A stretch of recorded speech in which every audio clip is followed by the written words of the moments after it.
Hello बच्चों, मैं आपकी हिंदी शिक्षिका माननीय मेहर। बच्चों, आप जो 10th क्लास के बच्चे हो, आपके लिए मैं यहाँ पर हिंदी सौरभ से कुछ प्रैक्टिस सेट लाई हूँ, जो कि आपके जो FA3 एग्ज़ाम में जो जो चैप्टर आएगा उसी में से कुछ प्रश्न मैं यहाँ पर आपके सामने लाई हूँ। और FA3 एग्ज़ाम का हम 3 सेट करेंगे, A, B, C, और सभी सेट में 20-20 प्रश्न होगा, यानी हम 60 प्रश्न का यहाँ पर उत्तर देखेंगे। ठीक है, तो मैं यहाँ पर 3 सेट लाई हूँ, ABC FA3 एग्ज़ाम के लिए। और जो जो चैप्टर आपके सिलेबस में है वही चैप्टर का ही, जो कि पद्य विभाग से चांद का झिंगोला, और नीड़ का निर्माण फिर और गद्य विभाग से गिल्लू, ये तीनों चैप्टर का ही मैं यहाँ पर प्रश्न लाई हूँ। और अगर कांटे कम से कम मत वो आएगा तो भी वो हम देखेंगे दूसरे वीडियो में, उसका मैं करा दूँगी। ठीक है, तो अभी तीनों चैप्टर का ही आने की जो संभावना है FA3 एग्ज़ाम में और सिलेबस में भी है, तो इसी का ही हम प्रश्न यहाँ पर देखेंगे। तो मैं 60 प्रश्न लाई हूँ, जल्दी जल्दी करेंगे और सभी प्रश्न का उत्तर मैं सटीक बताऊँगी। ठीक है, तो देखिए यहाँ पर ऑब्जेक्टिव है, 4 ऑप्शन रहेगा विकल्प, उसी में से एक को हम छाटेंगे। फुल मार्क 20 है, तो FA3 एग्ज़ाम सेट A। तो देखिए पहला प्रश्न हम देखेंगे, थोड़ा हम ब्रश लाते हैं।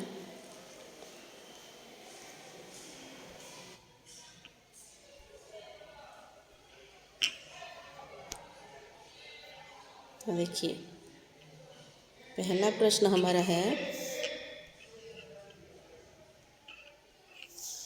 नंबर 1, दिनकर जी की एक रचना है।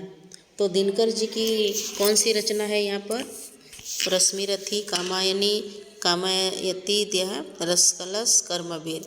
तो इन्हीं में से जो ए ऑप्शन है रश्मिरथी, ये दिनकर रामधारी सिंह दिनकर जी की रचना है रश्मिरथी, और ये बहुत बड़ा रचना है, प्रसिद्ध रचना है। ठीक है, जो महाभारत के अंश को लेकर यहाँ पर रचा गया है रश्मिरथी। और नंबर 2 में देखिए, चांद क्या पूरी करता है? जो चांद का झिंगोला है उसी में से आता है। तो चांद क्या पूरी करता है? चांद यात्रा पूरी करता है ना, आसमान की यात्रा पूरी करता है। ठीक है,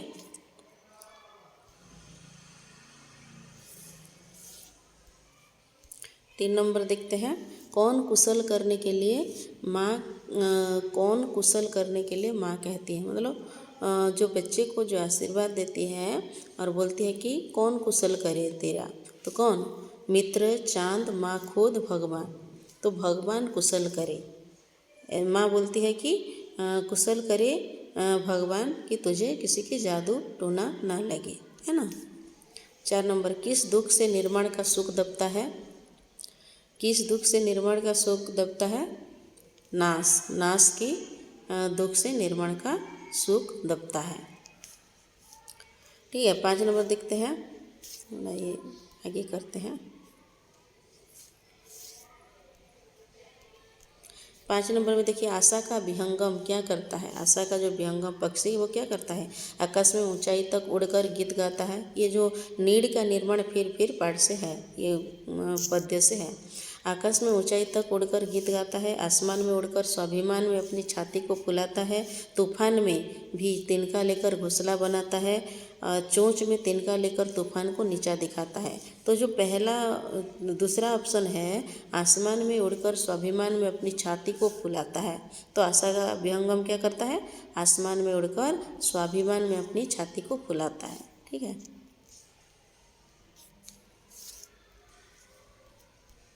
6 नंबर देखिए, किसमें बीते हुए जीवन को याद नहीं करना चाहिए? किसमें बीते हुए जीवन को याद नहीं करना चाहिए? बोलिए। ज्वालाओं में बीते हुए जीवन को याद नहीं करना चाहिए। 7 नंबर देखिए, लेखिका ने फूल रखा कहाँ? लेखिका ने कहाँ फूल रखा? हल्की डालियों में। कहाँ? हल्की डालियों में।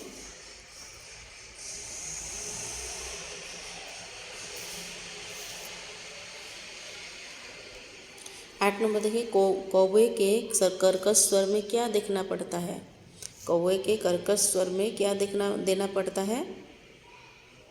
कौवे के कर्कश स्वर में क्या देना पड़ता है? भविष्य सूचना, मधुर संदेश, अतीत घटना, कड़वा संदेश। मधुर संदेश देना पड़ता है। और न घंटों खड़ा रहकर गिल्लू मेरा कार्यकलाप देखा करता था। किस पर खड़ा होता था? किस पर खड़ा होता था? मेज पर खड़ा होकर देखता था।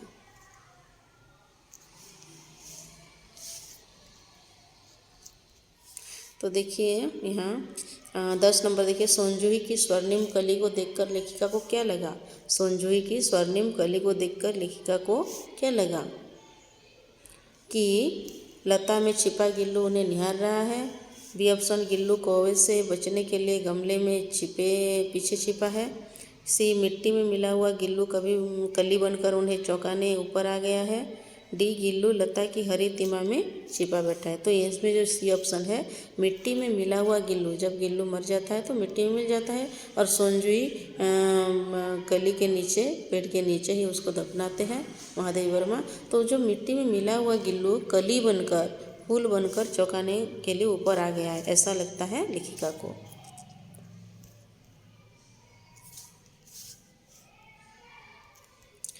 11 नंबर, अशोक को कल रात नींद के लिए नहीं आई। क्या? अशोक को कल रात नींद नहीं आई होगा, आई, ठीक है, ये सही होगा। और 12 नंबर, सिखाना क्रिया का द्वितीय प्रेरणार्थक क्रिया। सिखाना क्रिया का द्वितीय प्रेरणार्थक क्रिया होगा सिखवाना। ये द्वितीय प्रेरणार्थक क्रिया है, सिखवाना।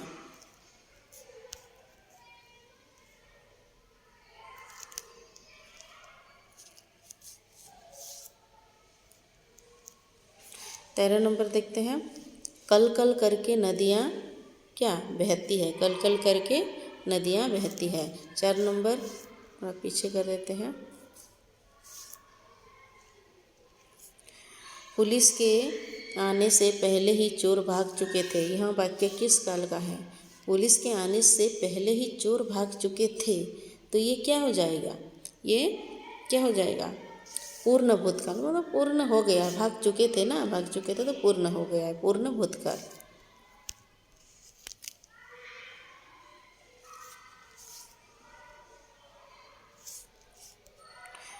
15 नंबर देखिए, जिससे भविष्य में किसी कार्य के होने की संभावना हो। जिससे भविष्य में किसी कार्य के होने की संभावना हो, इसको क्या बोलते हैं? इसको क्या बोलेंगे? संभाव्य भविष्यकाल। क्या बोलेंगे? संभाव्य भविष्यकाल।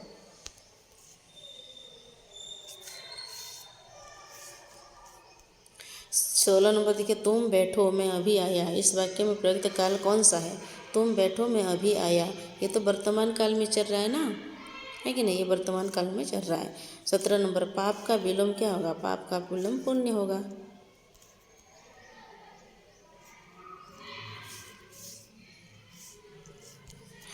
अब देखो, राजा का पर्यायवाची क्या होगा? राजा का पर्यायवाची सब लोग जानते हो, भूप, मनुष्य, काया, साथी। ये तीनों तो नहीं होगा, ये तीनों तो नहीं होगा, मगर भूप होगा, ठीक है। राजा का पर्यायवाची भूप होगा।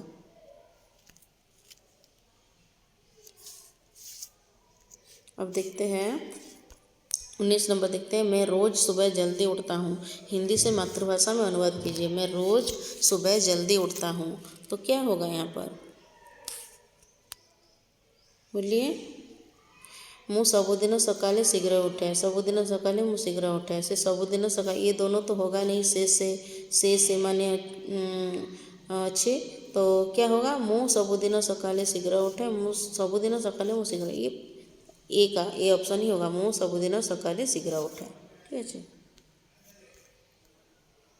20 नंबर देखिए, ମୁଁ ଛାତ୍ରାବାସରେ ରहे। हिंदी में अनुवाद कीजिए। ମୁଁ ଛାତ୍ରାବାସରେ रहे, तो क्या होगा? छात्रावास में रहता हूँ मैं। ये तो थोड़ा उल्टा हो गया। उसने छात्रावास में रहता है, ये तो नहीं होगा। मैं छात्रावास में रहता हूँ। तुमने तो होगा नहीं, तो ये होगा ऑप्शन सी, मैं छात्रावास में रहता हूँ। तो इसी तरह से AP3 का सेट ए हम कर चुके। अब AP3 का सेट बी हम देखते हैं। सेट बी देखिए, 1 नंबर, किस महाकाव्य के लिए दिनकर जी को ज्ञानपीठ पुरस्कार मिला था? उर्वशी, कुरुक्षेत्र, अर्धनारीश्वर, हुंकार। तो उर्वशी के लिए दिनकर को, रामधारी सिंह दिनकर को ज्ञानपीठ पुरस्कार मिला था। 2 नंबर देखिए, माँ चाँद के लिए किस प्रकार का झिंगोला सिलवाने में असमर्थ है। माँ चाँद के लिए किस प्रकार का, ताकि उसकी पसंद का झिंगोला, तो ये तो नहीं होगा। उसके घटते बढ़ते शरीर में रोज़ ठीक बैठ जाए, हाँ यही होगा। उसकी ठंड मिटाने वाला, ये तो चाहिए ठंड मिटाने वाला, हर दिन घटने बढ़ने वाला, ऐसे तो नहीं। मगर क्या तो सिलवाने में असमर्थ है ना, वो सिलवा नहीं सकते, किस लिए, उसके घटते बढ़ते शरीर में रोज़ ठीक बैठ पाए, क्योंकि चाँद हमेशा एक जैसा नहीं रहता, वो घटता रहता है बढ़ता रहता है। तो उसी के लिए कौन सा वो झिंगोला बनाए, कपड़ा बनाए, सिलवाए, तो ये असमर्थ थे।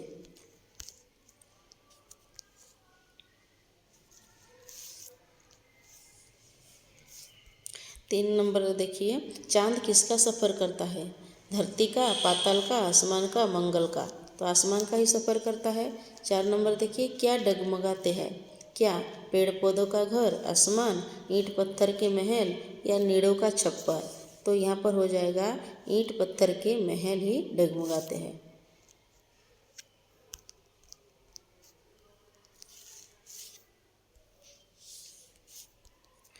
5 नंबर देखिए, आंधी उठने से नभ में क्या छा गया, आंधी उठने से नभ में अंधेरा छा गया, और क्या छाएगा, है ना। 6 नंबर देखिए,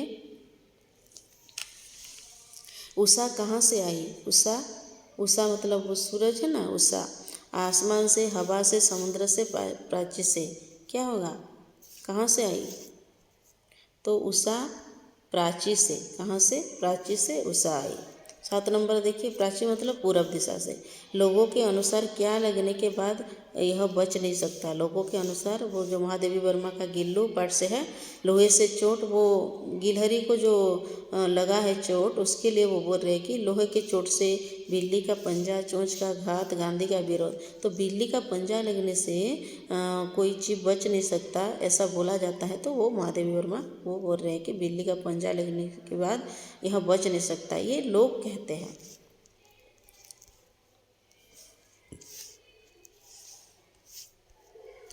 8 नंबर देखिए, अनायास ही लेखिका को किसका स्मरण आया, अनायास में अचानक, पौधे पौधे के, छोटे जीव, छोटी बालिका, बड़े पशु, तो छोटे जीव, जो लघु प्राणी जीव है, छोटे जीव, वो गिलहरी का याद आया। 9 नंबर, आज उस लघु प्राण की खोज है, किसे, किसे, वो लघु प्राण मतलब वो गिलहरी को, मनुष्य समाज को, लेखक के परिवार को, महादेवी वर्मा को, किसी को नहीं, तो क्या होगा, महादेवी वर्मा को ही खोज है, क्योंकि वो ही उनको घर में रखे थे, उसको चिकित्सा करते थे और उसको नया जीवन दे रहे थे।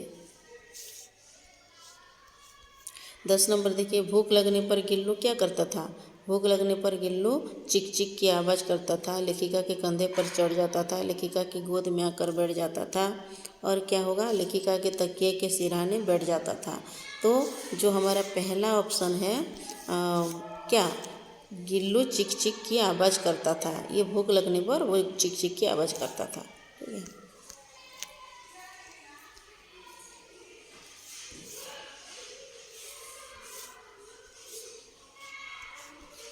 11 नंबर देखिए, राम ने भात खाया, यह वाक्य कौन से काल का है, राम ने भात खाया, यह वाक्य भविष्यकाल, भूतकाल, वर्तमान काल, कौन से काल के हैं, राम ने भात खाया, ये भूतकाल का है, भूत खाया ना, भूतकाल, अतीत काल। 12, कल कल करके नदियाँ, नदियाँ बहती है, कल कल करके नदियाँ क्या करती है, इस बहती है, नदियाँ है, दिया है तो बहती हैं, वो ये बिंदु वाला है होगा, ठीक है, कल कल करती नदियाँ बहती हैं।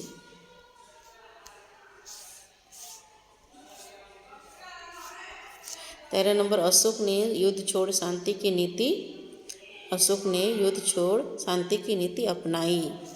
14, निम्न में कौन सा वाक्य भूतकाल का है, मोहिनी खाती होगी, यदि वह जाता तो मैं भी जाता, उसने खाया है, मोहन ने पढ़ा है, तो कौन सा वाक्य भूतकाल का है, मोहिनी खाती होगी, ये तो संभव है, संभव्य में है, यदि वह जाता तो मैं भी जाता, उसने खाया है, मोहन ने पढ़ा है, तो क्या होगा, 14 का क्या होगा, बी, यदि वह जाता तो मैं भी जाता, ये जो भूतकाल में होने वाला, जाता तो मैं भी जाता, मगर नहीं गए, वो भूतकाल में हो चुका है।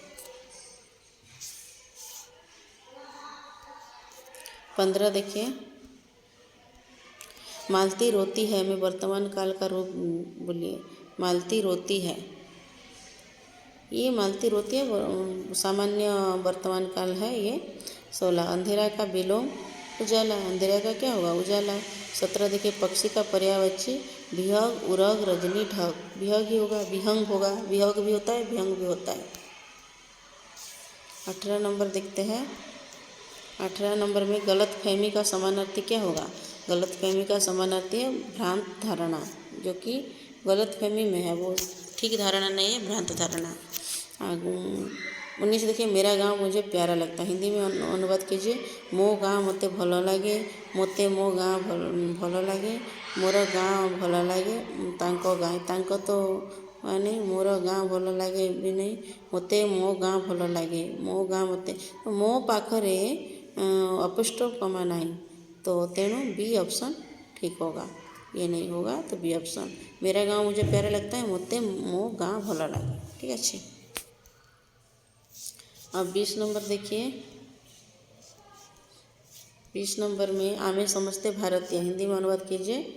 क्या होगा? आमे सबो भारतीय, तो यहाँ पर जो डी ऑप्शन है यही ठीक होगा। क्या? ये डी ऑप्शन है, यही ठीक होगा। डी में जो है वही, हम सब भारतीय हैं, देखो हम सब भारतीय है, ये डी ऑप्शन का ठीक होगा। तो ये बी सेट बी हो गया। अब ऊपर में हमारा सेट सी है, वो भी थोड़ा हम पढ़े थे, FA3 एग्जाम का सेट सी।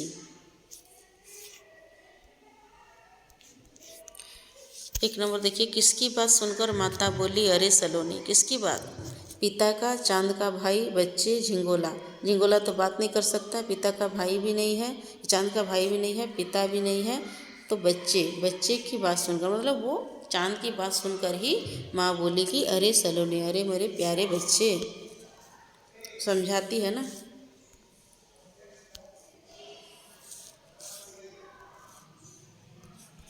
2 नंबर, यदि झिंगोला न मिले तो फिर चांद क्या लेना चाहता है?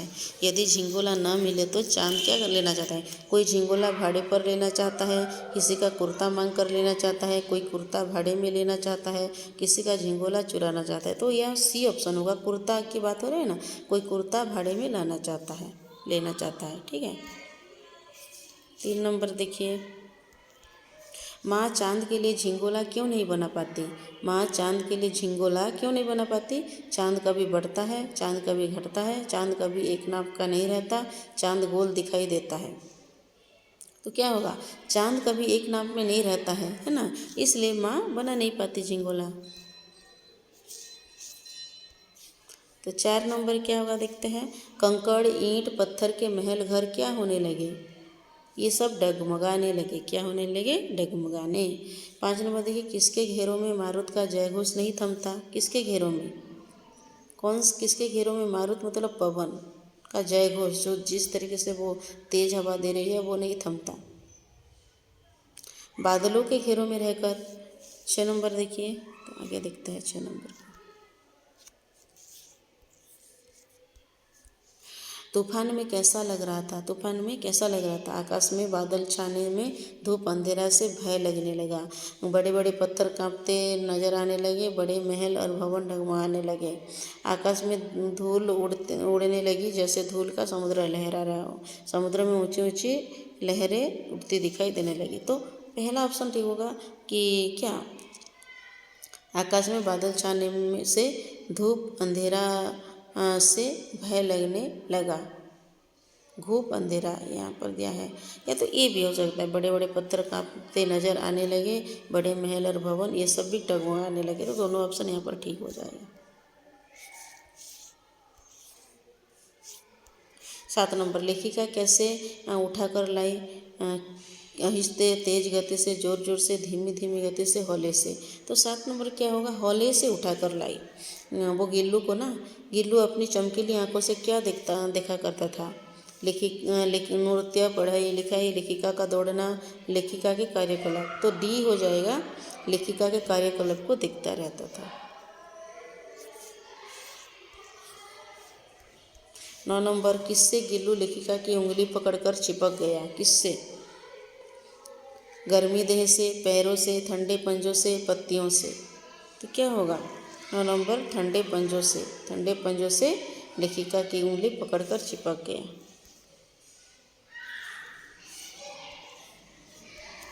लेखिका की अस्वस्थता में गिल्लू कहाँ बैठता था?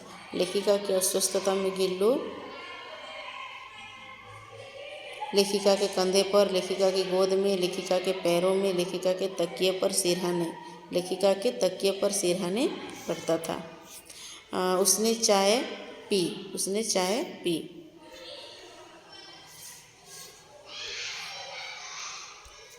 12 नंबर गिर पड़ना कौन सी क्रिया का उदाहरण है? गिर पड़ना संयुक्त क्रिया, दो है ना क्रिया, गिर भी और पड़ना भी, तो गिर पड़ना संयुक्त क्रिया है।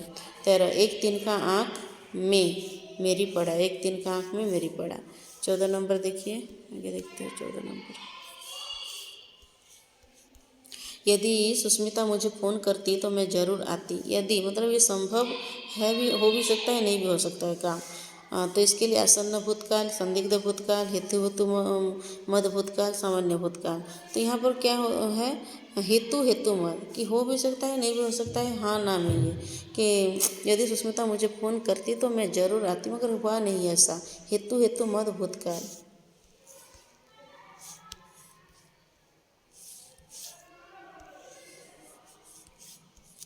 क्रिया भूतकाल में हो रही थी किंतु उसकी संपत्ति का पता नहीं चलता था, मतलब समाप्ति का पता नहीं चलता था। भूतकाल में हो रही थी काम, मगर समाप्ति कब होगी नहीं पता चल रहा था। इसके लिए क्या होगा? सामान्य भूतकाल, आसन्न भूतकाल, पूर्ण भूतकाल, अपूर्ण भूतकाल।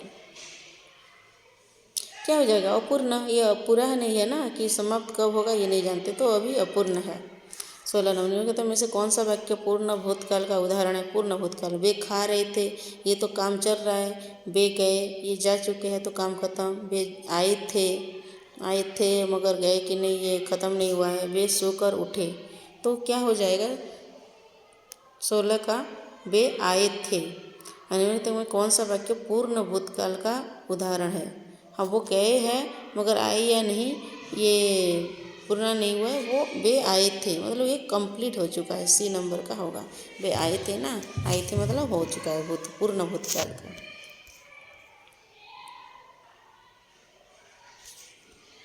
अब देखिए 17 नंबर देखते हैं। अंदर का विलोम, अंदर का ऊपर नीचे, बाहर पीछे, अंदर बाहर है कि नहीं। 18 वृक्ष का पर्यायवाची, तरु, हवा, दिवस, उपवन। ये तीनों तो नहीं है, ये तीनों तो नहीं है, तरु होगा, वृक्ष का तरु। वृक्ष का और भी है, वृक्ष, पेड़, बिटप, तरु, ये सब हो जाएगा उसका पर्यायवाची। 19 नंबर इस साल काफ़ी बारिश हुई, हिंदी में मातृभाषा में अनुवाद कीजिए हिंदी से। बहुत बहुत वर्षा ए वर्ष होइछि, ए वर्ष बहुत वर्षा हैला। हाँ ठीक है, ए वर्ष वर्षा परिमाण अधिक, वर्षार परिमाण ए वर्ष अधिक। तो देखो यहाँ पर इस साल काफ़ी बारिश हुई, तो ए वर्ष बहुत वर्षा हैला, ए वर्ष बहुत वर्षा हैला, तो बी ही ठीक है ना, बाकी सब थोड़ा अलग लग रहा है।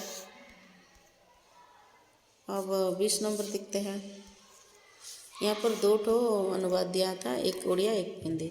पक्षी माने कलरव करुछंती, हिंदी में अनुवाद कीजिए। पक्षी माने चिड़िया चह रही थी, पक्षी माने चिड़िया, चिड़िया चह रही थी, तो एक वचन का हो गया।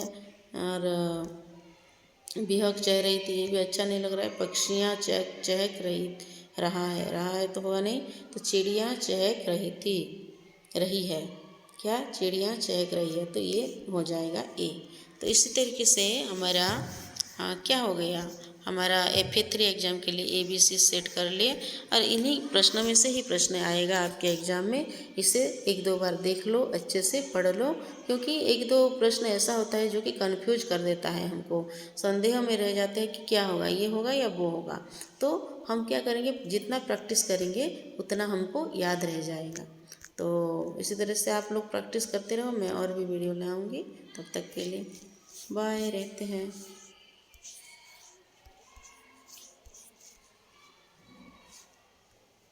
See you.